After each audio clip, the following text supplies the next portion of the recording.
Hello and welcome to the YouTube channel for Craftworld I'm Brent, and this is the unit focus video on Shadow Spectres. In this video, I will talk about what Shadow Spectres are, how you can best use them in competitive play. I'll talk about the Phoenix Lord, strengths, liabilities, how to play around those liabilities with the units, and how to think about building them into a list, what sorts of units they work well with, and what sorts of units they don't.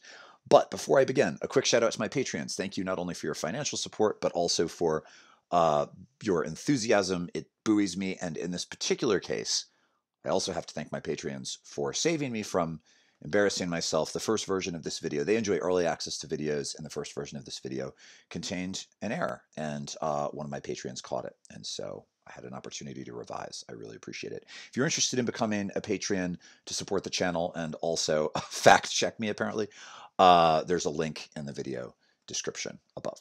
Okay, Shadow Spectres. So Shadow Spectres are aspect warriors. They are a Forge World unit, and if you are new to 40k and or maybe you're coming back to 40k after a long period of time, you might be thinking, Brent, I have read the Codex 3 times, and there are no Shadow Spectres in the Codex. What are you talking about? So Shadow Spectres are a Forge World unit.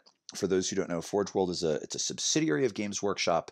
They make additional units and rules for those units that are totally legal in GW play and official GW tournaments. So in order to make use of Forge World models, you need to go to the Forge World website and buy the Imperial Armor Compendium, which has rules not only for the Eldari Forge World options, but for all of the units, for all of the factions. And I do, for all that sometimes it feels like we buy a lot of books to get the rules for one faction, I really appreciate that in this case, GW sells us one book and it covers all the Forge World options. So that's nice too. So if you collect a bunch of armies, you buy this one book and you have the rules for all of the additional options for those armies. So Shadow Spectres are aspect warriors. They are the only aspect warrior unit in Imperial armor, and they are a target elimination unit. So they're very hard hitting. They have a couple of different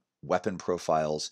They're very cool looking models. I think they have a certain something. They remind me of some of the Age of Sigmar undead models, which are super cool. Those I think are some of the nicest sculpts GW's done in years, and Shadow Spectres have that sort of creepy, ghouly, floaty Mick murder aspect shrine vibe, which makes them so distinct on the table. Mine here are painted in a non-traditional paint scheme. There are a lot of, if you look around online, people have found a lot of cool ways to paint these. I used green stuff metallic paints for mine. You can buy a box of like 7 of these colors pretty inexpensively, and it gives them sort of an otherworldly, just came out of invisible hollow field land look, which I think is cool. So I said earlier, Shadow Spectres are a target elimination unit. They're super hard hitting. They have 2 weapon profiles. So you'll notice in the image they all have these rifles that look a little bit like the weapon on a fire prism, and it's the infantry version of the weapon on the fire prism. And so the fire prism has 3 weapon profiles. These guys have 2 weapon profiles. They have a dispersed profile for dealing with hordes and light infantry, and then they have a focused profile that is super powerful against heavy infantry, bikes, and monsters, and has some play against tanks, particularly if you doom the tank. So the dispersed profile is an 18-inch range, assault D6, strength 5, -1 AP, 1 damage, but blast. So what's so cool about that is if you're targeting a unit with more than 10 models in it, if you have, say, 7 or 8, I'll talk later about why I think 7, if you're using expert crafters, I think 7 Shadow Spectres is the optimal number for a unit.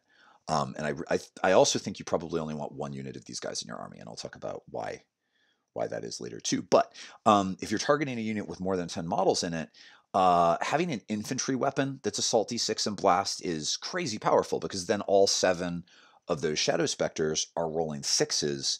That gives you crazy damage output, and at strength 5, They'll wound most things on a 3, and orc hordes too, right? Orc hordes have, a lot of orcs have recently gone up to toughness 5, which is cool. I think that's super, it makes sense for orcs.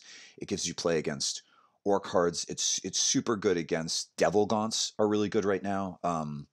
Devil gaunts are the Tyranid gaunts with the upgraded infantry weapon, the Devourer, which recently got a points decrease.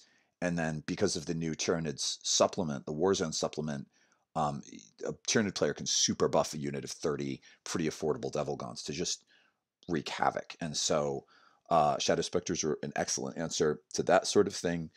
There are enough large infantry units in the game right now that blast profile is super useful. I actually think in the current meta, it's the more useful of the two profiles. It's really good. The other profile, though, is also really good. It's range 24, assault 1, strength 6, minus 3 AP, flat 3 damage. Flat 3 damage is so awesome. You have to love flat 3 damage because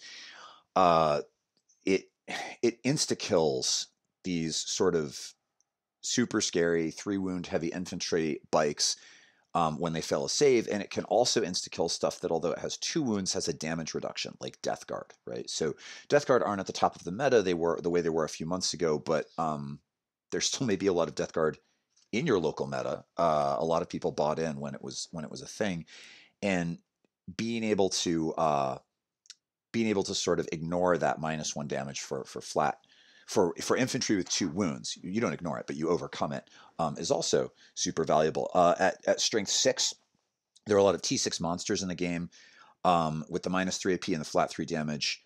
Again, that focused rifle, if you've got 7 shots, rerolling 1 hit roll and rerolling 1 wound roll for expert crafters, that's kind of more like having 8 or 9 shots.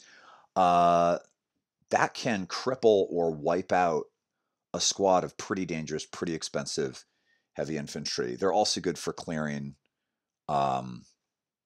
infantry that isn't necessarily super expensive, but nevertheless, there's some like cataphrons. I find cataphrons really annoying to deal with, or Necron destroyers or whatever. This is a great tool against those kinds of models. So they have 2 really good weapon profiles, and I do think the reason that I think the dispersed profile is better right now is because we have a lot of other stuff that can deal with 2 and 3 wound heavy infantry. Dark Reapers are more efficient at it because MSU units of Dark Reapers with rapid shot that can do flat 3 damage with the Exarch carrying a regular Reaper launcher but firing twice, and then you get the reroll to hit and the reroll to wound. Well, that unit of Dark Reapers is only it's only about 100 points, and it has a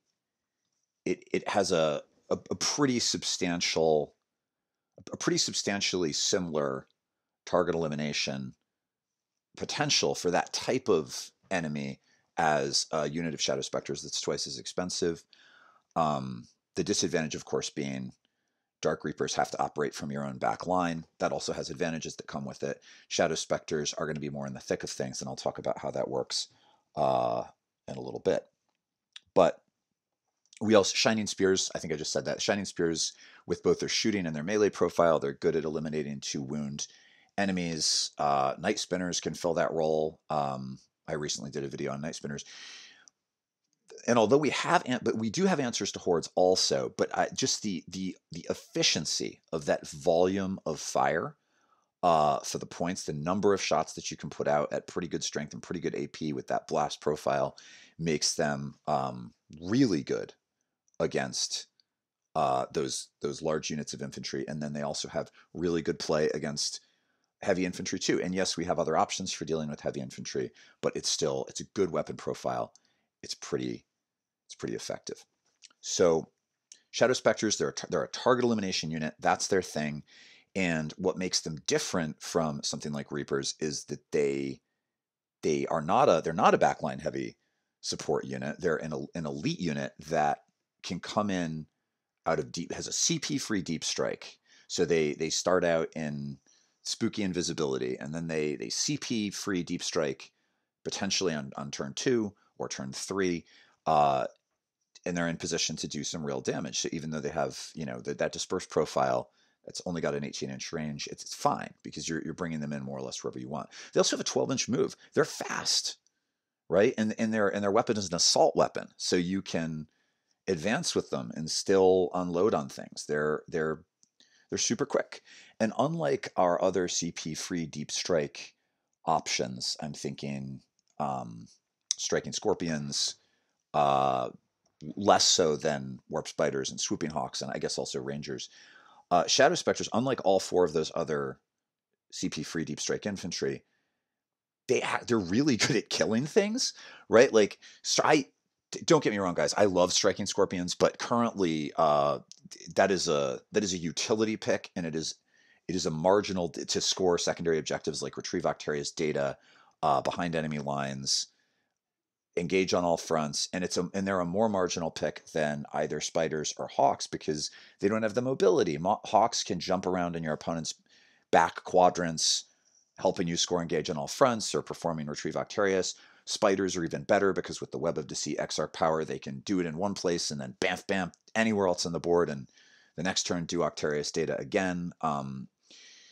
They're not, but none of those units is a killer. Hawks have some utility against horde units because they have volume of fire, even though their weapon is not great in terms of strength and AP.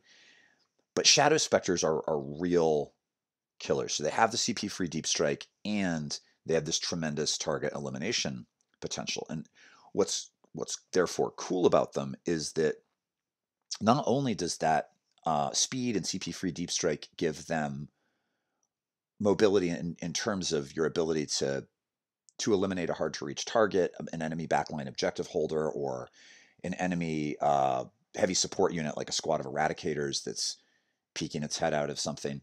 But also, in the last two turns of the game, on turns 4 and 5, if you need help maxing out Octarius data or engage on all fronts, potentially your Spectres could do that for you, which is fantastic. And you shouldn't be shy about this. Once, maybe when your Spectres come onto the board for a turn or two, they're primarily going to be killers. But as you get closer to the end of the game, your ability to eliminating an opponent's unit closer to the end of the game, it's diminishing returns unless it's a very specific unit that they need for scoring or eliminating one of your scoring units, because it doesn't have a lot of the game left to harm you.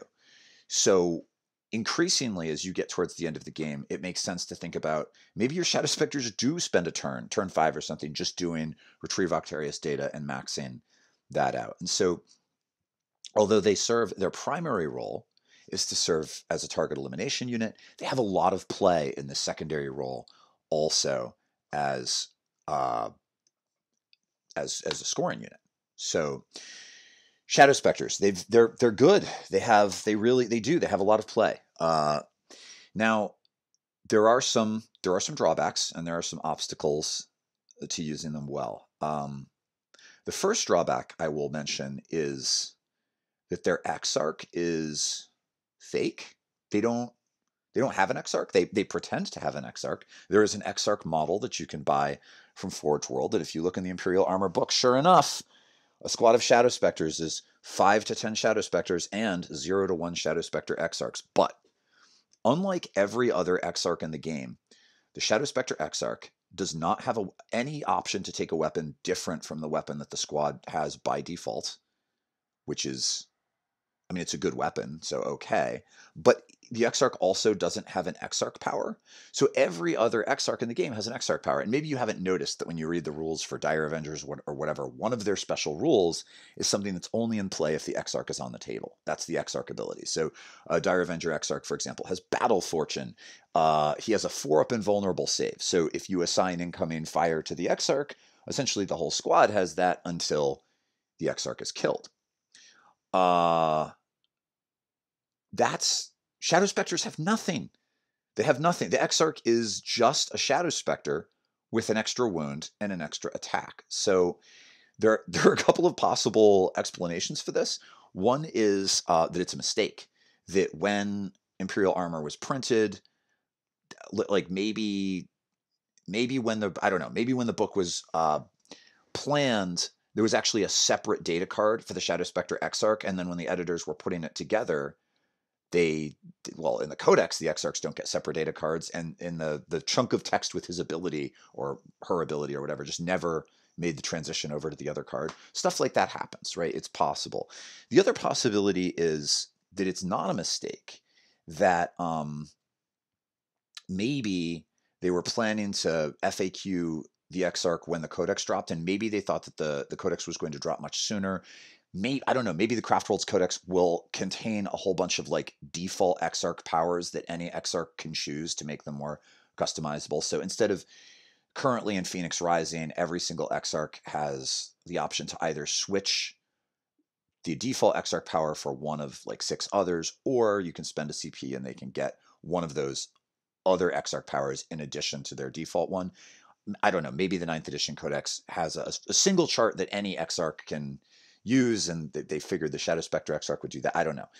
But for whatever reason, it feels more like a mistake. I'm gonna say it's probably some kind of editing error. But I think it is a testament to how good Shadow Spectres are that they still have play, even though they're clearly missing one of their special rules. The Exarch doesn't do anything. One other weird thing about the Exarch. In every other Aspect Warrior squad in the game, there's a number of Aspect Warriors that is the minimum for the squad, and then you can swap one of those Aspect Warriors for the Exarch. So the fewest Shining Spears you can have is 3, but you could make one an Exarch, and it doesn't cost you anything extra. You get the squad leader who has a slightly better profile, and then maybe you have to pay a little more to upgrade the weapon or something. But doesn't work that way with Shadow Spectres. To have a squad of Shadow Spectres, rules is written, you need 5. The squad contains 5 to 10 Shadow Spectres and 0 to 1 Exarchs, which means you need 6 to have an Exarch. But if you are having 6, there's no reason not to make the 6th model an Exarch. There is one way, actually, to try to read the data card around this, and that is where it says the number of Shadow Spectres is 5 to 10. Well, the Shadow Spectre Exarch presumably has the same keywords as the Shadow Spectres, one of which is Shadow Spectre. So you could try to make an argument. I haven't actually seen an official ruling on this from Games Workshop. I don't think there's been one. I assume that at some point they will say that the 5th model can be the Exarch, but you could theoretically get pushback if you were going to a tournament on your list design if you tried to make the 5th Shadow Spectre an Exarch. Okay, so that's the weird stuff about the Exarch. The big liability that Shadow Spectres have is that they are fragile for their points. So they're 26 points per model. That's pretty expensive. So if you're running 7 of them, right, that is a significant investment. We're pushing 160 points with that. So but your 7 Shadow Spectres with the Exarch only have 8 wounds, and their toughness 3, and they need to be reasonably close to an enemy to do their work. Now, it is true that they have a 3-up save, so it's a 2-up and cover, and one of their abilities is the Spectre Hollow Field makes them -1 to hit, and that -1 applies not only to shooting but also to melee. And so they're expensive, but they're more durable than other Aspect infantry. Warp Spiders 2 can be -1 to hit, I guess. So they're comparable, but at the end of the day, so I got into an email exchange about 7 or 8 months ago. I wrote this blog post about Forge World units, and I got into an email exchange with a reader who had further questions about Shadow Spectres, was really excited about them. And I said, no, they're good. You definitely can get play out of these. Just be careful with them. They're fragile. You have to play conservatively with them. And he got mad at me, which was weird, and in an abrupt turn in the exchange. And he was saying, no, they're not. That's ridiculous. They're incredibly durable. And cover, they have a 2-up save, and they're -1 to hit. That's amazing. And it sounds good. But this is so they're durable against incidental small arms fire, right? To be fair, if you deep strike them into your opponent's backfield on turn 2, your opponent has a forward army. Most of your opponent's units are in the midfield, and the only thing to shoot at your Shadow Spectres is, I don't know, a unit of Firstborn Marines with no AP. Then yeah, the -1 to hit and the 2-up armor save, those bolter rounds are going to be pinging off the ruins and occasionally dinging off a Shadow Spectre. And worst case scenario within the realm of reason is maybe you lose one, right? Which is fine. But Shadow Spectres are so hard hitting. They're sufficiently a threat, and they're points intensive enough. Putting them in your opponent's backfield incentivizes their destruction. And so, assuming your opponent does have something in his army with decent AP and volume of attacks, I don't know, a fast melee unit that will charge your Shadow Spectres and wound them on 3s or even 2s and have a -2 or 3 AP, and power swords are -3. Well, that's it. They're gone. You know, they won't survive even a single turn of that. So they're not durable. They're durable against incidental small arms fire, but how durable can a toughness 3 unit with no invuln or feel no pain ever really be? The answer is as durable as Shadow Spectres, and that is just not that durable, not when your opponent is incentivized to eliminate them. So the challenge to playing Shadow Spectres is that they're sufficiently expensive that you generally want to get at least 2 combat turns out of them in order for them to really earn their points, and they may struggle to do that if your opponent has a highly maneuverable answer. The best way, there are 2 ways to try to play around that. One is, the best way to play around that is simply when you are positioning the Spectres, you have to think about what sorts of force your opponent can bring to bear against them and position them somewhere on the table such that the only thing that your opponent can bring to bear against them is the thing that they are about to obliterate. And if you are doing that, they might be able to do okay. Your opponent just might not be in a position to target them with anything that is really going to be a threat to them.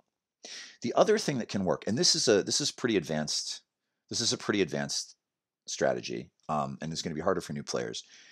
But the other thing you can do is look at the units your opponent has that potentially could eliminate the Spectres, and then ask yourself, okay, so that unit of Gene Stealers my opponent has, that could eliminate the Spectres, but does that mean my opponent has to turn around and charge back into the rear of her own deployment zone with the Gene Stealers? Yes, I lose my Spectres, but I'm trading my Spectres not only for 1 round of shooting, but for the opportunity to return the Gene Stealers to my opponent's own backfield instead of, say, attacking one of my units on a midfield objective. And if that's the case, if you're able to put your opponent in yes, you're going to have matchups where there's nothing you can do. There's nowhere you can put the Spectres such that your opponent doesn't have something that can kill them. But can you position them such that the decision to eliminate them will be counterbalanced by a sacrifice elsewhere on the table, such that it is worth the 157 points or whatever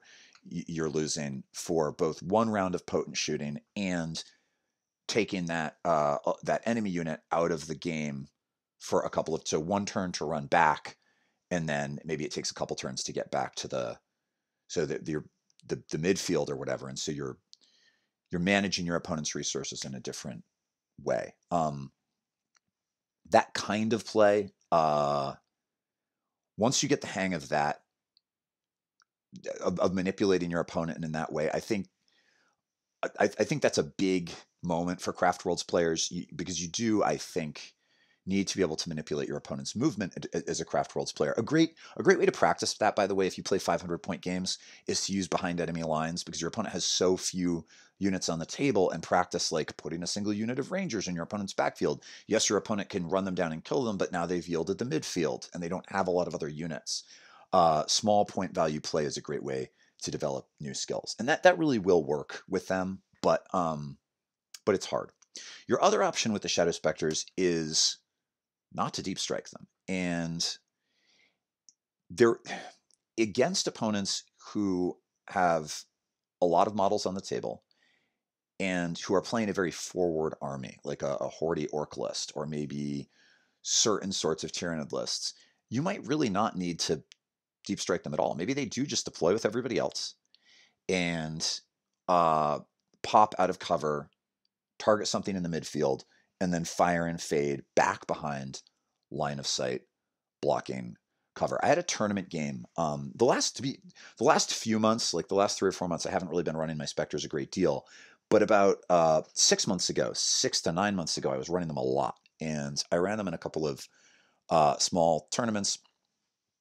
And I played one game against orcs where I had the realization that I had just been defaulting to starting them in Deep Strike. They really needed to start on the table because I needed, turn one, I needed significant anti-horde firepower in order to not be overwhelmed. And I worked out that, like, if I could survive that initial green wave, there was no way my opponent was winning the game. And so sometimes it really does make sense to start them on the table. And if your opponent doesn't have indirect fire, you can keep them alive with fire and fade. And it works pretty well. So if you are including Shadow Spectres in your army, I would encourage you to be mentally flexible about whether or not you need to start them in Deep Strike. If you are starting them in Deep Strike, when you bring them in, look at potential threats to them. Not just on the turn you put them down, but you have to think about, where can my opponent's models be in one turn? And that might sound super obvious to you veteran players, but honestly, for new players, it can be hard. Just doing it visually is not enough. It can be hard to remember that your opponent might have some unit that can move 16 inches and then charge. So you really have to be careful, right? So you place them with reference to what threats exist. Make sure that if there is a threat, either you can eliminate it, or your opponent's use of that model, that threatening unit, to eliminate your Shadow Spectres will have some other significant tactical cost, like giving up a midfield objective that is now going to cause a 10 or even 15-point swing in the primary objective score. So Shadow Spectres require very careful deployment and defensive conservative play, but they're hard-hitting. They can do some real work for you. The reason, however, that I think one unit is the most that you should consider, and I think 7 or 8 models, really 8 tops, is ideal. 7, I like 7 with expert crafters, because that's enough that they tend to be able to either kill or cripple the unit that they're coming in from Deep Strike to hit, such that that unit is not a big threat to them. So you need enough models in the unit that they can do their job. More models ends up being overkill, and they're so expensive. They're so expensive that you can probably use that 26 points somewhere else in your list, or 2 is 52 points. You know, that's almost another squad of something. It is another support platform. I don't run a lot of support platforms, but or it's upgrading, right? You could upgrade. You could be upgrading a tank to a different version of itself or something. So I think that the single unit of Shadow Spectres in terms of points makes sense, but also probably there's only one spot in your opponent's backfield that's a good place for Spectres. I don't like having multiple units of them. I have enough models to do it, but I don't like having multiple units of them, because usually there's like one really good place to put one unit, and then the other unit is, I either have to be stupid with it, or it has to go along with the first unit and it's overkill. Or maybe you hold it back until turn 3 and you do the trade with the Spectres on turn 2, where you force your opponent to move something to destroy them that maybe she shouldn't move, and then you bring the other. But that sort of one situation in which it makes sense to have the second unit of Spectres is highly situational, and it involves not bringing them until turn 3, which sometimes is the right move, but none of us really like doing with really expensive units that start in Deep Strike, because you feel like you're not getting their value, which isn't really true, by the way. If you figure Shadow Spectres are only likely to survive in many games a couple of turns on the table anyway, they have just as much opportunity to do that as if you're bringing them in turn 3 as turn 2, and sometimes that is the right move.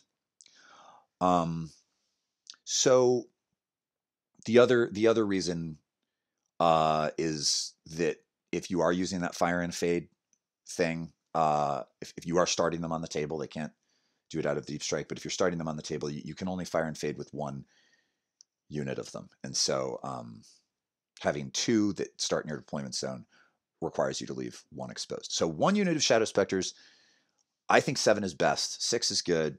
8 is fine if you're not running crafters. 7, I think, is the sweet spot. Let's talk about the Phoenix Lord.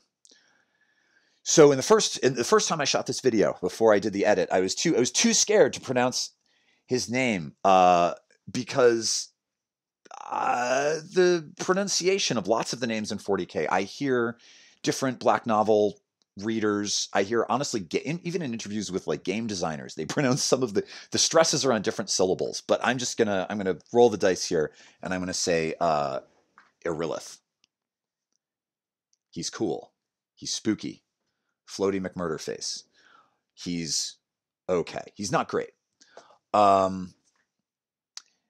Irillyth is the best Phoenix Lord currently that is not Asserman. So I think Asserman is, from the perspective of competitive play, he is still the most powerful pick, simply because the aspect of 9th edition that Craftworld struggles with most right now that is essential is primary objective control.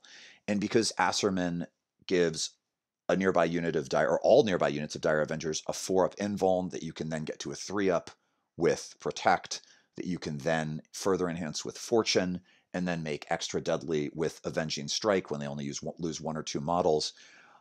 He's really good. The value that he adds to a Craftworld's Warhost is value that's badly needed. And he's pretty good in melee, and Dire Avengers aren't. So he has really good center. You have this unit that grabs an objective, that holds it, that has dangerous shooting, and now has an answer to melee threats. If somebody closes with your Avengers, he can heroically intervene. He has a 3-up invuln, and close combat, he's really good. Irillyth is he's not as good as that, but he's better, I think, than all of the other Phoenix Lords, and I'm hoping that when we get our 9th edition codex, there's an FAQ for some of the Imperial armor stuff that will potentially improve both the regular Specters and their Phoenix Lord. I think that most of the stuff in Imperial armor for Craftworlds is it's either in line with the current codex, or it's a bit better, but it's certainly not what I think we can reasonably hope for when the new codex drops. And so I think at some point, Shadow Spectres, right, at the very least, they'll get an Exarch power, and that'll probably significantly enhance their playability. The Phoenix Lord does have one characteristic that they should all have. He has a 4-up invulnerable save. Asserman has it. They should obviously all have that, and currently they don't. Okay, I'll tell you about him instead of talking around it. So he has the 2-up weapon skill and ballistic skill that you would expect from all Phoenix Lords. Strength 4, toughness 4, 6 wounds, 4 attacks, not bad. 2-up save, cool, and then a 4-up invuln. Now, he has exactly the same set of abilities as the Shadow Spectres. So he has the CP-free Deep Strike. He has the native -1 to hit. And they all have, both the Phoenix Lord and the regular Shadow Spectres have they have this other ability that it's purely narrative fluff. Units within 6 inches of them have -1 to their leadership. You wouldn't want your Shadow Spectres to be in 6 inches of an enemy unit, so that's really not that useful. Potentially it could be good for the Phoenix Lord, but it's certainly not a reason to take him. So what really distinguishes him is his weapon. So he does not have the Prism rifle, and the relic weapon that he has is actually not as much like the Prism rifle as you might guess. It does not have multiple profiles. So it's range 24, assault 3, strength 8, -4 AP, flat 3 damage. So it's a bit like the focused profile, but it's strength 8 instead of strength 6, and it is -4 AP instead of -3 AP. So it's a little bit better. And it's assault 3 instead of assault 1. So suddenly, I guess, your Shadow Spectres would struggle to wound tank and things that are toughness 7 and 8, and he obviously has an advantage. And if something has a 3-up armor save but no invuln, it'll just go straight through, and flat 3 damage is pretty good. The Spear of Starlight also has a melee profile that's +1 strength, so strength 5, -3 AP, flat 2 damage. It's fine. Here's here's the argument for running this guy. And again, I don't think, if you're really trying to make the most efficient possible competitive list, I don't think he makes the grade. But if you and if you want to use him, I think that there's a way. But before I talk about that, the not making the grade thing. So I think anytime you're including a Phoenix Lord in a list, you need to ask yourself, is it worth it for the points to not just have more Aspect Warriors? And he's 140 points. You could, that's almost like another full squad of these guys. It is another full squad if you're just running 5 of them.